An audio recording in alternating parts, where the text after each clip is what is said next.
Ready, set, let's go. Welcome to the Narc Abuse Breakdown podcast. Love bombing can be very subtle, can look like the narcissist actually making sense for once in their life. Narcissistic abuse is a predictable pattern of abuse carried out by a person with narcissistic personality disorder or high narcissistic traits. What are they going to use to be able to really control you?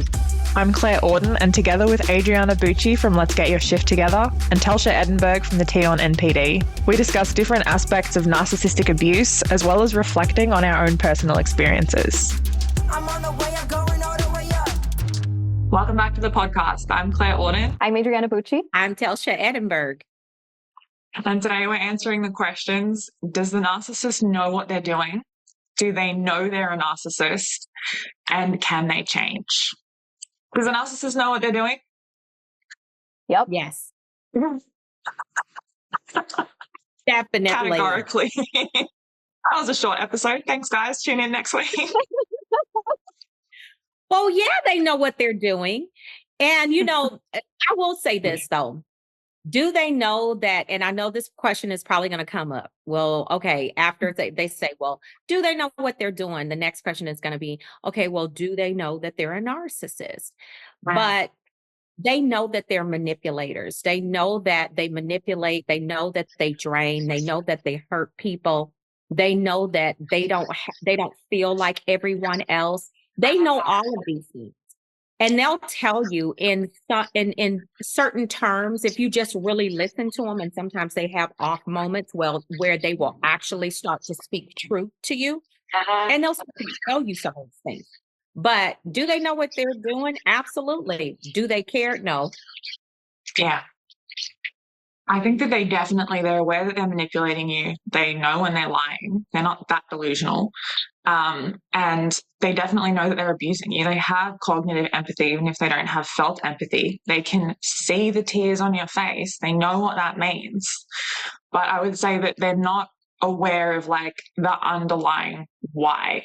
They're generally kind of acting and reacting on the surface without being super aware of why they're doing it underneath. Yeah, they 1,000% know what they're doing. And, the way I like to explain it to my clients is that who they are in public, or depending on who their audience is versus who they are behind closed doors, are two completely different people. And it takes a lot of awareness to know who is in front of you and how you're acting based on who's in front of you, right? So they're not in like this blacked out trance state where, they have no clue what they're doing. I want you to think Exactly. They want you to think they are. But, I always turn it back onto the person with empathy. If you were shown receipts of some sort, or told by the people that you love that this is how you're behaving, and you genuinely had no recollection of it, would you not like voluntarily get yourself committed to like figure out what's going on? Yeah. Mm-hmm. Yeah. So yeah, they know. Good. They know. And they know that they want supply from their targets. Like they know that they thrive off of whoever their target is emotional reaction. And that's what they're feeding off of. And they're basically, living in the moment, improvising ways to get that supply from whichever given target is in front of them in that moment. And the thing is that their top priorities are getting their needs met completely one-sidedly, without a care in the world about how that affects anyone else, protecting their image to the outside world and particularly to themselves. And basically they know that they're hurting you, but like Telsha said before, it's just collateral damage and they don't care on the effect. Like those are their top priorities no matter what. Exactly. And them protecting their image can manifest in ways that might be confusing to other people, because it might seem like, they, like what Claire was saying earlier, that they have that cognitive empathy. So they might appear to be caring in certain scenarios, and that can get very confusing for people, but it's all damage control. It's all to, for the optics, basically, so that people see them in a certain light. And, the reality of who they are with their target during the devalue discard stage is basically who they are. Yeah, and they generally show that empathy in front of people when they're performing and trying to look like a great person, or when they're trying to get something from you and manipulate you, or as you're walking out the door and they're trying to reel you back in. They don't show you that empathy when you're at home alone, it's past the love bombing phase, you're sick, you need a glass of water, and they don't care. Their empathy is strategic. Yeah. And and I was going to say this, it is strategic, but it's when you take it from a spiritual piece and you start to look at like the darkness of their soul and how they actually operate. Well, when we talk about the kingdom of darkness, the enemy is not omniscient. He's not all knowing, right? He doesn't know what affects you until he pokes you or you say it audibly out of your mouth. Then he knows, oh, that's what affects you. And so narcissists working with these dark forces on the inside of them do just what these dark forces do. They want to know what makes you tick, what makes you go off, what is going to get that supply, because that's the vein that they're going to stay in to keep you walking on eggshells, to keep you nervous, to keep you an emotional wreck so that you can stay underneath their control, because at that point they have full control over you. So that's another piece to kind of look at it. Yeah, they know what they're doing. And even if they don't cognitively, which we know that they do, they know that something inside of them tells them that they have to do it. I've heard narcissists say that, there's this voice in their head that tells them that they have to do certain things and they're unable to control their impulses. They lack impulse control. And you're like, well, what is that? Like, what is it? Well, it's just this voice that goes off in our heads and we're unable to control it and we can't silence the voice. And I'm just like, I'm sure you can. Mm-hmm. So that same voice is the same thing that is propelling them. And you got to look at it like this. When you're talking about the spirit world, we're talking about something that is like age old. We're talking about things that have been around like way longer than we have, that has known humanity way longer than we have known humanity. So you're actually talking about things that are way beyond our scope or what we could think about manipulation. We have no clue. You know what I'm saying? To what level they understand how to manipulate humanity that's working inside of them. I mean, just take a look at that. And that's just enough to just like, wait, what? Yeah. Do you think that everything is calculated? Do you think like they're just sort of planning everything out and like thinking about how they can get you to do this and that? I do. You do? I do. What do you think, Adriana? Absolutely. 100%. Like they go through that love bomb, devalue, discard cycle. And that's all you're going to see from the narcissist. And they, when the love bombing is done, then it's the devalue, right? Then it's the discard. And then it's the love bombing all over again, because they love bomb you because they know they want to get your trust. And then as soon as they're satisfied, they've gained your trust, then we go back into the devalue. And they're doing that on purpose. Like they're very aware of, okay, this person has drank the Kool-Aid, so to speak, of my love bombing. Time to start devaluing because, I just gained their trust. So it's time for the shenanigans. And, they just cycle through that, and that they're very much aware of the fact that they're doing it, and they're doing it intentionally because they're getting supply from you. And they're inducing those emotions of guilt, shame, and fear within their targets, because anyone who's in those emotional states or a state of bamboozlement or a state of confusion is always going to be easier to control. And they know that. And that's why things make no fucking sense when you're dealing with a narcissist, and you're more likely to, like when you're confused about something, the first thing you want is to gain clarity. So you're more likely to ask the narcissist for clarification or, to kind of have a conversation about things and make sense of things. And that's supply for them, because then you're engaging in this like 3-hour long conversation into the wee hours of the morning.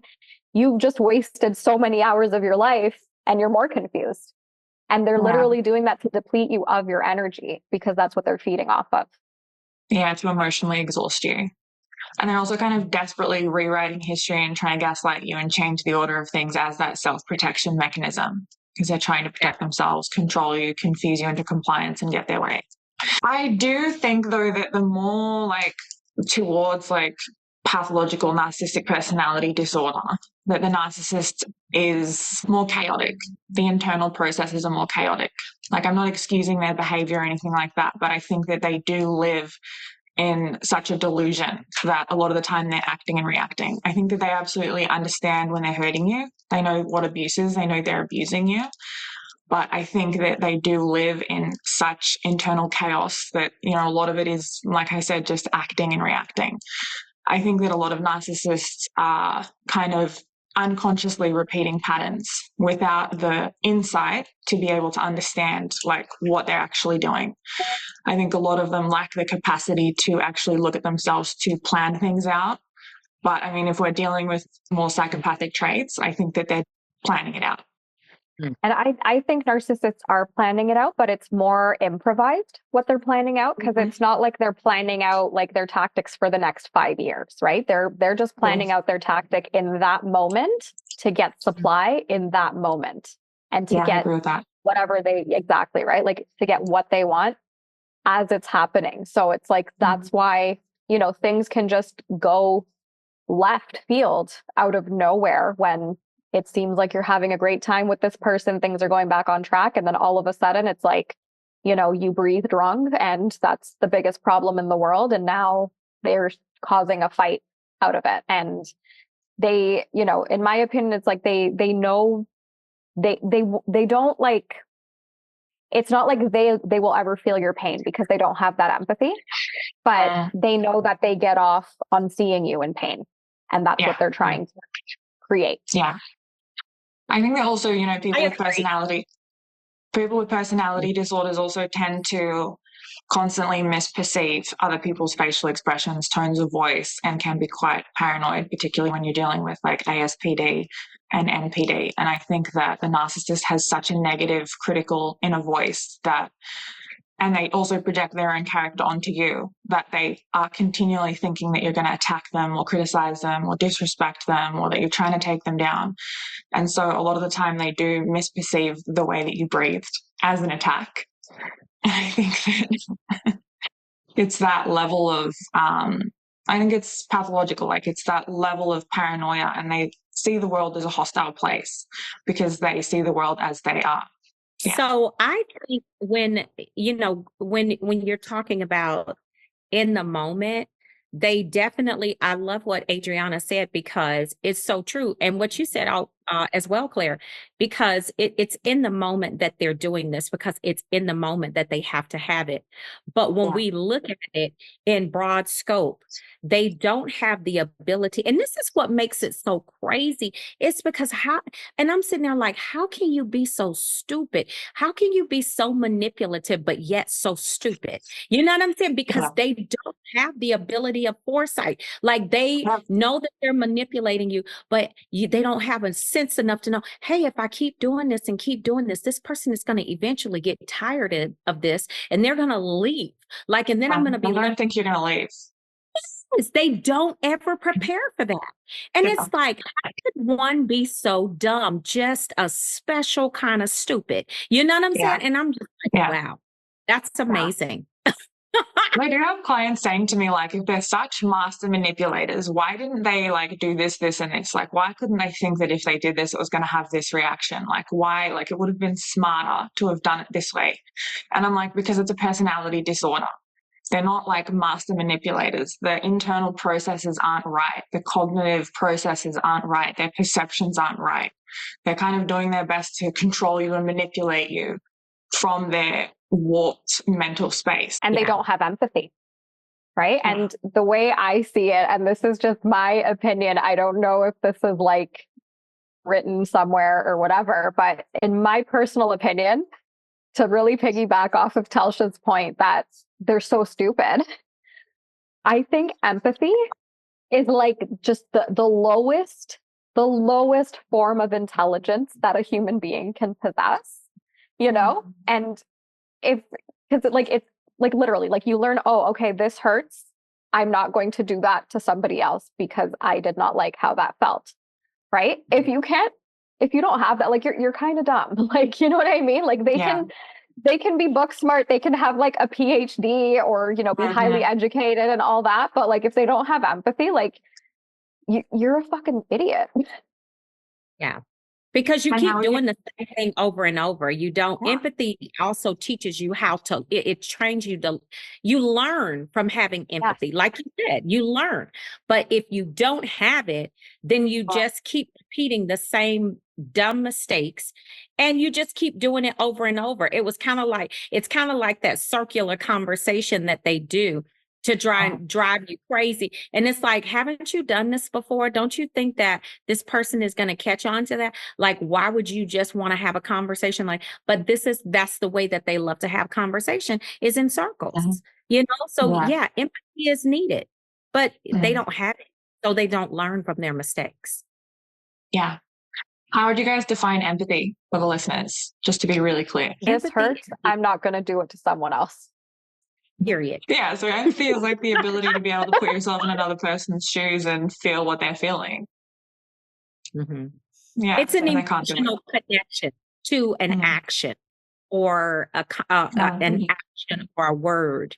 It's an emotional connection that allows one to feel the moment or to feel what that action or that situation could cause, and to make a determination whether they will want to do that again or not want to do that again. It causes one to make a decision based upon an emotional connection to an action, person, place, or thing, is how I would describe it. Yeah. And so when they're guilting you and manipulating you, they're using their cognitive empathy because they don't have felt empathy. Yeah. Because intellectually, they have the idea of how this is going to make you feel and how it's going to affect you and affect your behavior. Yes. And they're looking for that because they want raw emotion, right? Because that's the thing that really, and it's so crazy because sometimes when you just give them that raw emotion, like they poke the bear and then they just set you off and you're just like screaming and yelling and like doing, like maybe hurling houses down the street or something, you know, just crazy. Like you just like lost your mind. Then the narcissist will go and sit down and just like, Just like a nice, cool lemonade on a hot day.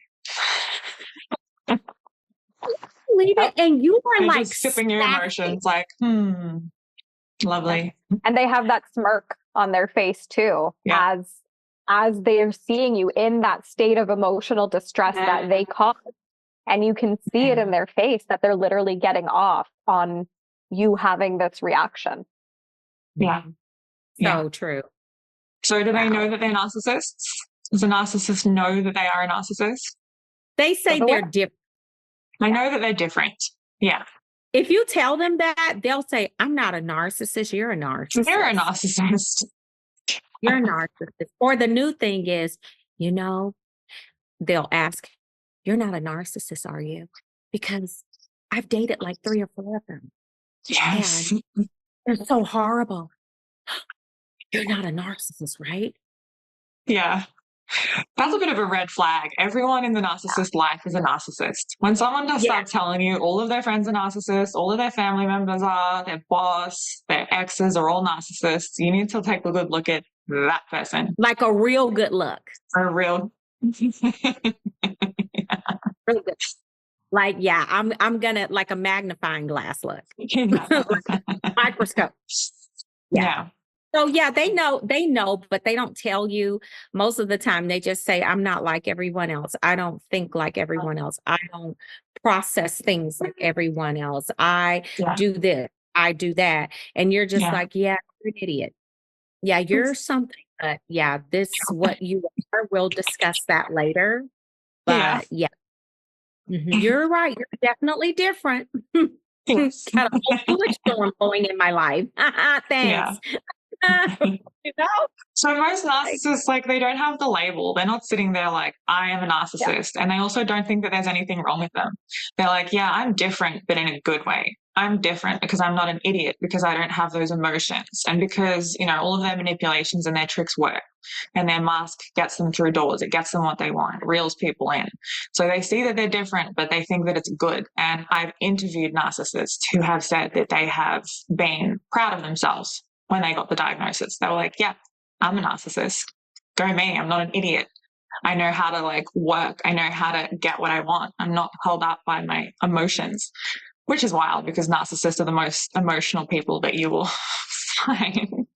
I was getting ready to say they're not emotional. Are you kidding me? No, you just don't freaking care. Is Ask what a you- narcissist. it's a basket case. Not You're emotional.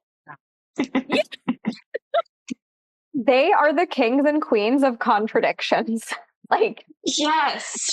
the shit they say just does not make sense. And so for a Yeah. narcissist to be proud of being diagnosed as a narcissist and to say like, oh, like, look how much better I am than everyone because I don't have Yeah. those stupid emotions that the peasants have is so narcissistic.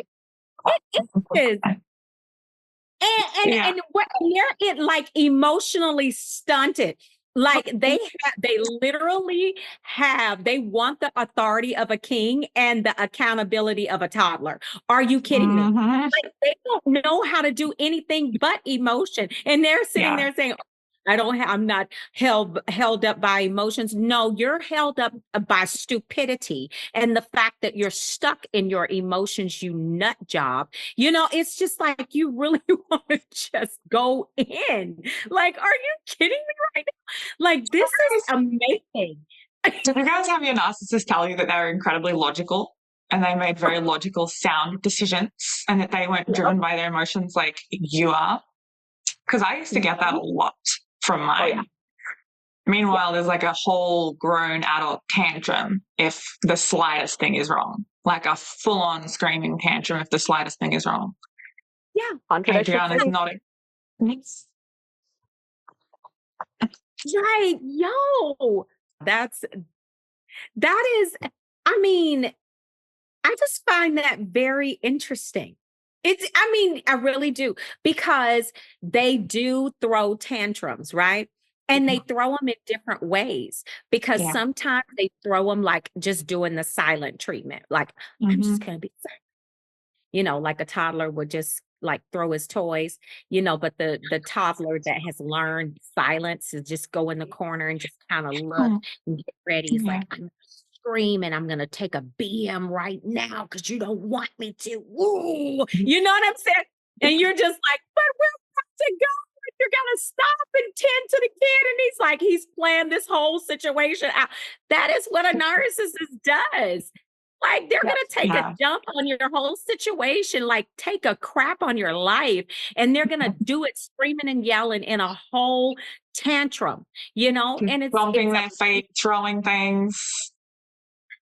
And they will do that from time to time. Absolutely.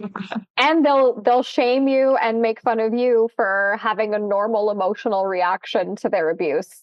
But meanwhile, it's just one giant contradiction. Absolutely. I'm talking about a whole big mind screw, like for real. Yeah. You're like, this is not happening right now, but it is happening. I'm not going to gaslight myself. This is really happening. Yeah. Crazy. Yeah. So most narcissists don't know that they're a narcissist, as in they don't know the terminology. They haven't looked it up. And they don't think that there's anything wrong with them. They know that they're different, but they think that they're different in a good way. Can narcissists change? Absolutely not. Because it would take actual self-reflection and making a choice to change and doing extensive inner work to change over a long period of time. And that's not their thing. So they basically they'll change their target instead of changing themselves because that's what works for them, because that's that's how they get their needs met for supply. And it's just supply over everything with these people. And they change their mask, but it's only mask deep. So when they're mirroring someone and people think that they've changed, like a narcissist leaves that person and gets into the next relationship and they're like, oh, they've changed, they're treating them differently, like they have new hobbies, interests, new clothes, new words, the way that they speak is different, they've changed for this person. And it's like that change is literally just mask deep, it's part of their act. But to actually change, like you're saying, it takes accountability, the ability to self-reflect, the ability to tell the truth, and they're just not going to do it. They're not. And I will say this, they don't change who they are as narcissists. Now they do change for different supplies. Like this supply may need them to kind of change and be, because we've seen them change their hair. Some of them will grow a beard. They'll put an earring in, or, they'll change aesthetically, a lot of times. Most of the time it's aesthetic. But for them, as far as changing their personality or the disorder itself, it never changes. But they will, become a chameleon for supply. Yeah. They will do that. Yeah. During the love bombing period, they change the act to get that person in. But then once they've got that person, the devaluation starts and everyone gets devalued and they just revert back to what they are. And I like to say what they are, not who they are, what they are. I always in my videos, I'm like, what they are. Okay, let's be real here. Adriana, your mother was a narcissist. Yep. Yeah. Raging narcissist. She did not change. She died 4 years ago, and she took all of her bullshit with her literally to her deathbed. And you would think that when someone has reached the end of their life, they might have, a coming to God moment, some regrets, something, whatever. But no, that did not happen at all. And she basically, it's kind of a long story, but pretty much she started getting dementia and things like that. And I was pretty much very low / no contact with her. And it was just at the point where I was starting to get some weird voicemails from her. So I was just okay, I'll listen to the voicemails and then determine if I need to call senior services on her or something like that. But then her next door neighbor did it for her anyways. But then she was driving her car an hour away from Toronto, and then she was found on the highway and then taken to a hospital. So she ended up having a heart attack and just advanced Alzheimer's apparently. And so she was not herself. So you could say she changed, but no, that was the Alzheimer's. When she was still able to talk, she just kind of had this weird broken record of, oh, you, Tristan and Chewy, so my husband and our previous dog, are going to come live at my house, and we're going to play the piano, and we're going to eat bagels with smoked salmon and cream cheese. And I'm like, yeah, okay, who is this woman? And I didn't really have a conversation. Yeah. And I didn't have a conversation with her until the doctor declared that she was in end of life phase, right? Because I was just fuck, you guys deal with it. I've washed my hands of this woman.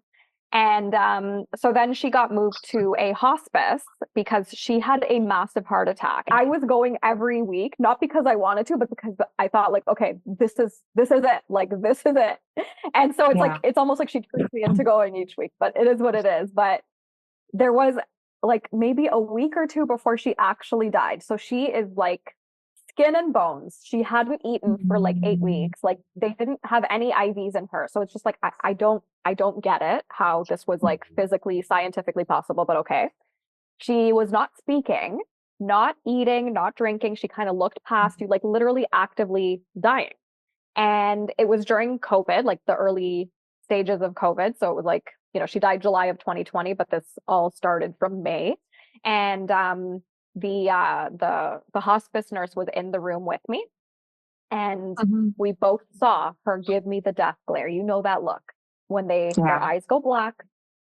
Her eyes went black. She gave me that look of pure hatred and disgust. And then the nurse right beside me was like, "That's what you grew up with?" I'm like, "Yeah." And she's like, "I am so sorry that you had to go through that, and I completely understand why you've been estranged from her this whole time." And I'm like, "Thank you."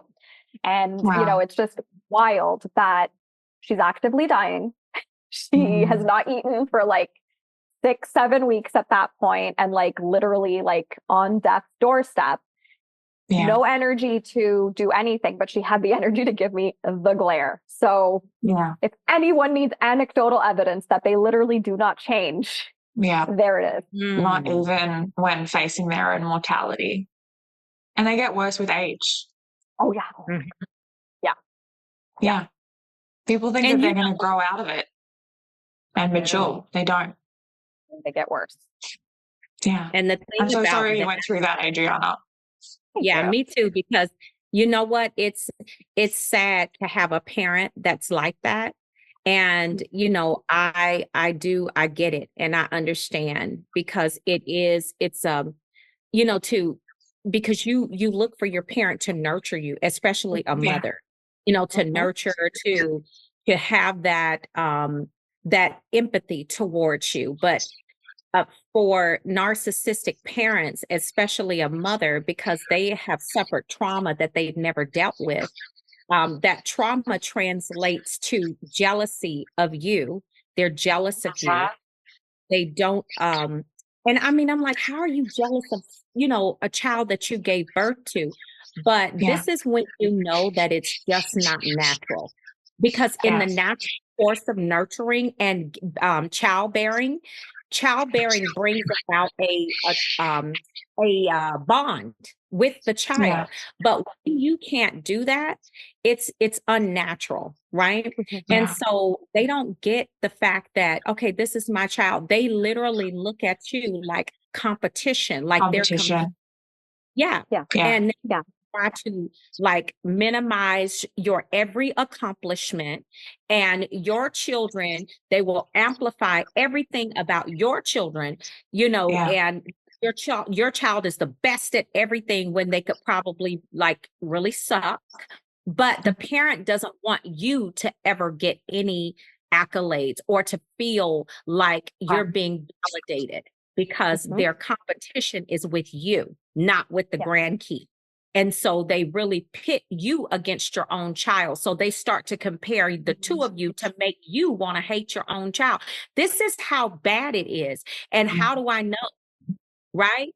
Because I've dealt with the situation, and it's like, wow, you know, but it's very disheartening. And I'm very sorry that you had to watch that. And, you know, when you look at it from a spiritual piece, like you said something, well, you know, a lot of times when people are active in the active death stage, like they're actively leaving, they have what what could be called as like moments of reality.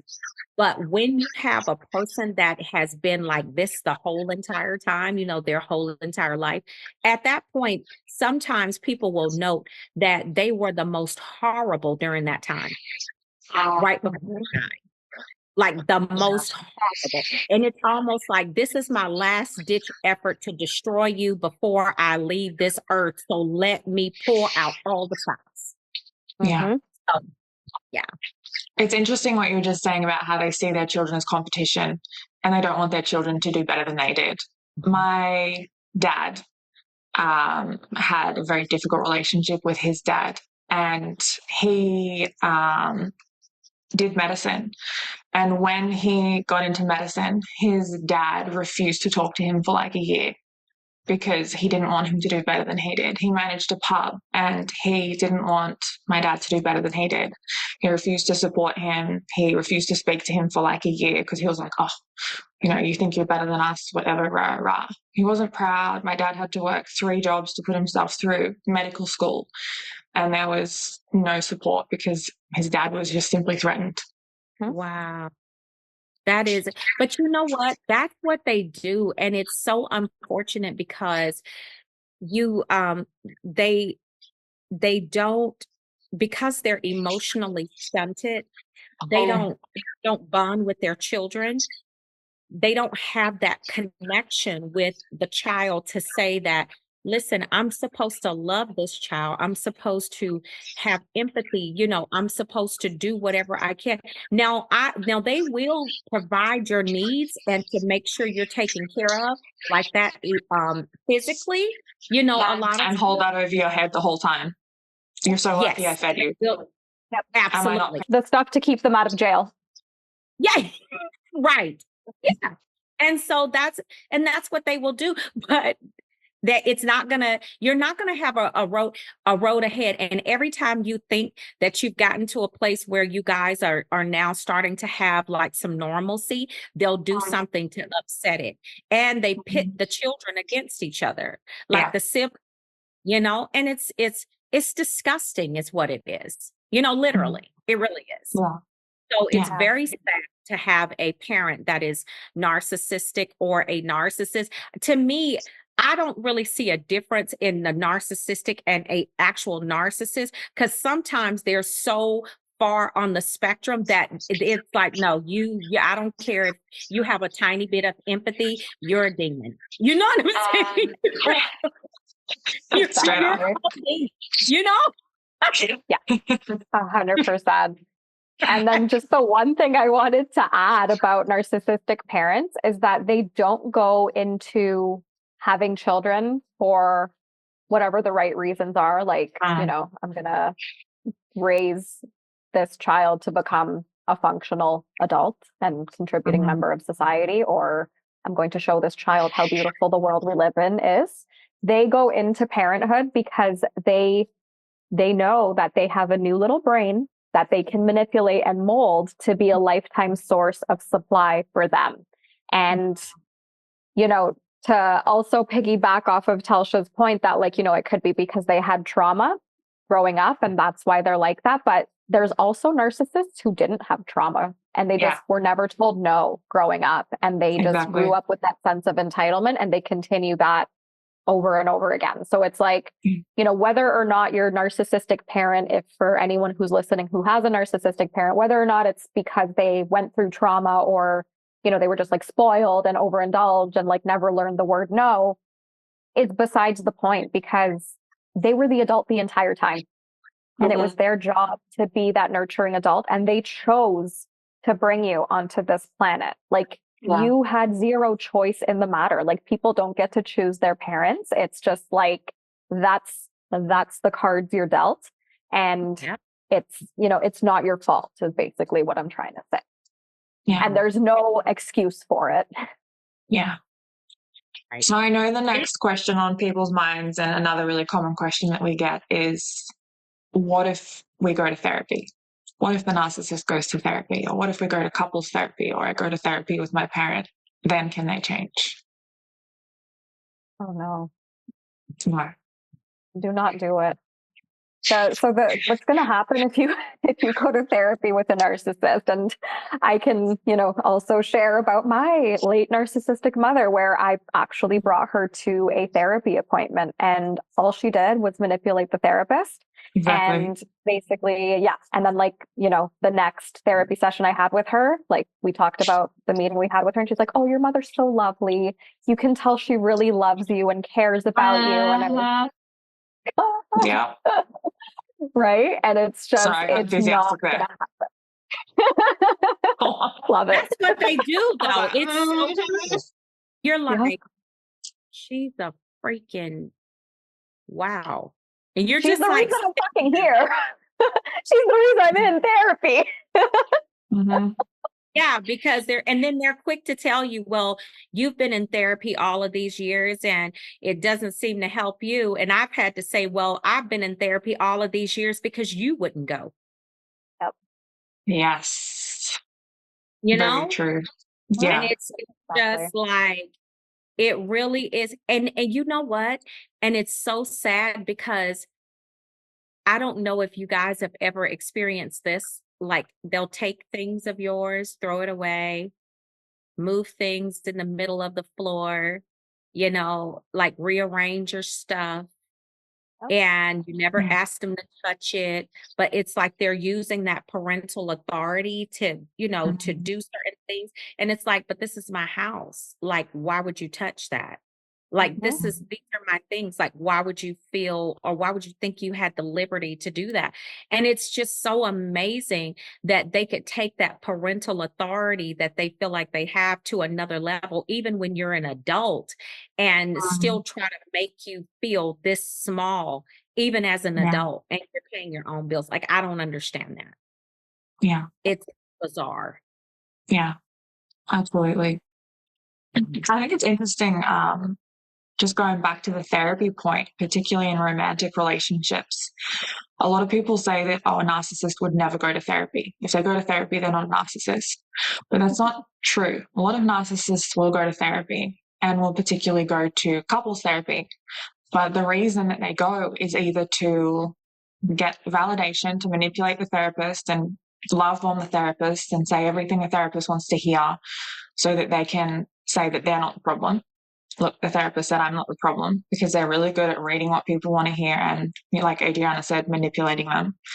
Or they go there to learn your soft spots and weaknesses so that they can better manipulate you. Or they just go there to triangulate you with the therapist, and they further gaslight you outside of the sessions with what was said. 1000%. It's, I've had clients who have tried couples therapy with, their significant other who's a narcissist, and it's just always been a colossal waste of time because exactly to your point, they just manipulate the therapist. And what's really mind-boggling to me is that so many therapists don't recognize the manipulation because, they don't understand narcissistic abuse on like a deep level, which literally causes so much more trauma to the person seeking help for this situation. And so, it's just like, you have to be really careful what therapists you work with. And, a lot of them, and, particularly with couples therapy, like, they're not using any sort of lens of like, is this person being manipulative? They just take everything at face value and they don't see those manipulation tactics playing out. And, that's just another tactic for the narcissist to continue stringing you along and try to make you think that like they're working on things or they care or they're actively trying to change, but they don't. And then there's some cases where narcissists will do individual therapy, but like the reality is they're just, they're either pretending to go and like, they just have this hour blocked off each week pretending to talk to a therapist, or they're going, but they're giving the therapist only one side of the story and getting that therapist validation. A made-up story. Yeah, they're rewriting history to the therapist. Exactly. Yeah, mine used to do that. That was fun. Oh, good time. Yeah, and then it's my psychologist said this, and it's like, did they? Did they though? Can you actually tell them what happened? No.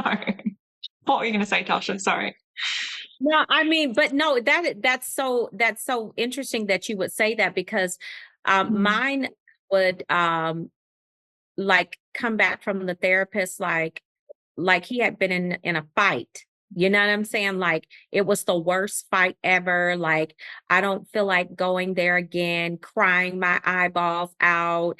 And it was just like, it was the worst, meeting of his life. You know what I'm saying?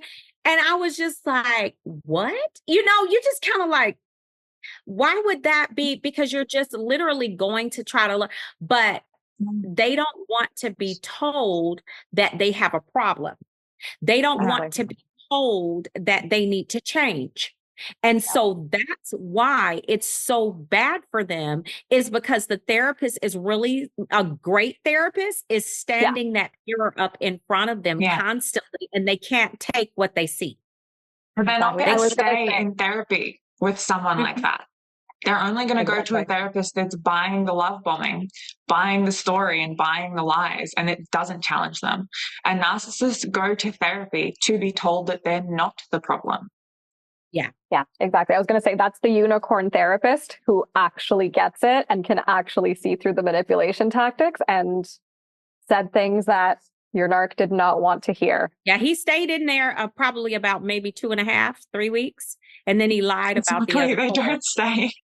I'm surprised he lasted that long. I'm like, it wasn't just a one and done session. How was the therapy appointment?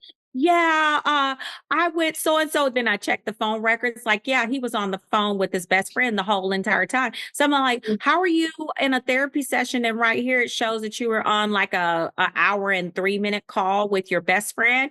And so then of course he hit the freaking ceiling because I called him out on his lie. It's like what? So amazing. See, mine would come out of the sessions like talking about his therapist with like her first name and being like, oh, I had a great session with like, let's say freaking Sandy, whatever her name was. And it's like, he's just got her wrapped around his little finger, like he's been love boy. And it's like, yeah, well, basically, like she said that when you said that, that was not cool. And when you said that, that wasn't okay. And he just goes in there and plays the victim. And they just triangulate you with the therapist. And they also make it up. I mean, I have clients that come to me and say like, oh, well, my narcissist therapist said this about me. And it's like, I doubt it. I doubt it. You weren't in the session. He's just saying that she said that about you. It's not true. I doubt it. Yeah. They tell lies on the therapist. They lie to the therapist and then they lie on the therapist. And so you don't know what's truth and what's lies. So it's just like you have to throw the baby out with the bathwater because everything is contaminated. You just need to go. Bye. It's like there's no saving it. You can't. And people try to. And I don't know about you guys, but it's like when I have clients, it's like, oh, well, they're going to go to therapy. And then I'm just sitting there and I'm thinking to myself, like, what part of this don't you understand that this person is not wanting to be better? And they've tried this before. We're going to try it again. Okay. Yeah. Well, let me know trauma how bond. Like we said before, hope is the last thing to die. When you're trauma bonded to someone, as you know, like you have this endless hope that they're going to change. Every time that they make a concession or say that they're going to change, when you're trauma bonded, you believe it every single time. It's sad. It really is. I mean, it really is. It's sad because the person ends up wasting so much time, literally in this situation with this person, with the narcissist. And the narcissist is only abusing them. And, and it's an abuse and misuse of the person's time because they don't want to get better. They just want to be tolerated. And they want to be coddled in the situation that they're in. And it's like, no, that's not living. It's actually just existing, with a person, because how can you live when you're constantly walking on eggshells? Your nerves you're on edge. They're raw. You're a freaking basket case. You can't remember things from 1 minute to the next. And then you turn around and then you have to repeat the whole process the next day by day. You're in that same state of mind. That is bad. Yeah. That's horrible. And the narcissist is just continually cutting you at the knees and creating that desperation and dependency on them so that you look to them for everything. Validation, reassurance, what reality is, what color the sky is, what color grass is. Like you look to them for everything and they've deliberately cultivated this state in you. And we're going to do a whole episode on trauma bonding as well. So the conclusion is narcissists don't change and don't go to therapy with one. Exactly. Unless you want to be told that you are a narcissist yourself. And unless you want to waste time. And they're so good at weaponizing therapy speak as well. They go there and then they gaslight you and they're like, you're stonewalling me. You're gaslighting me. Like they just project onto you and then they tie you up with the therapy speech as well. And that's so incredibly damaging. That's amazing. Me because I would just probably walk straight out of the session. I would not be able to handle that. It's just like, I mean, because if you know that person is like that, why would you? I wouldn't be able to stay because I would just probably want to just like do something really horrible to them. So I'm gonna leave. Either do something or say something really, really bad. They probably would like not talk to me ever again in life. So I'm gonna leave now. I think this is a good point for me to leave. The therapist is definitely going to see you as the problem by the end of that session. Like, yeah, you got a problem, but this one right here has a problem too. Well, they gave it to me. It's about 10 years with this. I think you probably have a problem too, Mr. Therapist or Miss Therapist. Pretty bad. All right, ladies, it's been a great conversation. It's been wonderful. Thanks. Great chat. Bye. Bye. I'm on a new level. I'm on a new level. Thanks for listening to the Narc Abuse Breakdown podcast. Click follow for future episodes. Leaving a review helps others find the podcast. Plus, check out the show notes for all of our social media channels and websites.